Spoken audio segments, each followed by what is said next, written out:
The music production process is kind of like an inverted pyramid.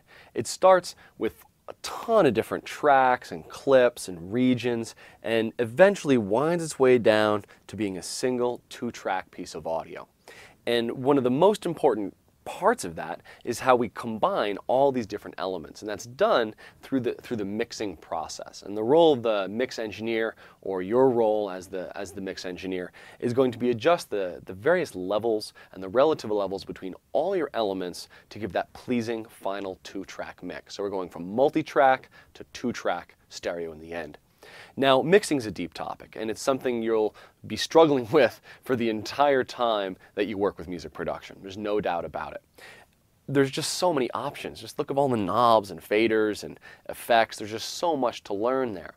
But the first step is going to be to learn the most important tool, which is the mixing board. And it's going to be your main control for amplitude and volume throughout your project. And one thing to consider with mixing, we can't cover everything in mixing. We only have 6 weeks, and it's just a part of the process. But the thing I'd like you to really consider when mixing is going to be the perspective of the listener. It's easy when working in music production to be hearing it over and over again and be thinking kind of in your mind and fine-tuned on individual things. But as a mix engineer, you really want to be thinking from the listener's perspective. What is the first-time listener really going to hear and focus on in your music? And actually that term focus, that's hugely important in mixing.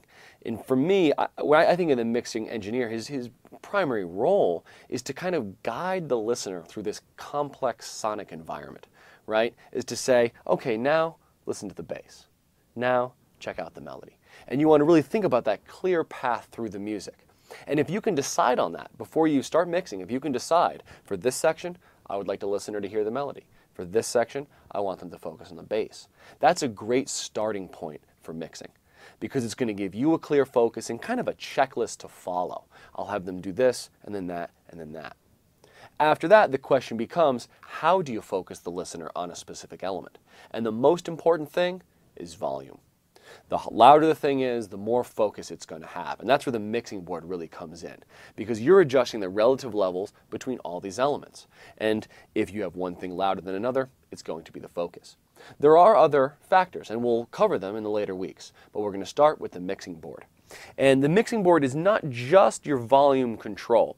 It also allows you to route signals to various places and various groups throughout your mix, which is really one of the most important things it does.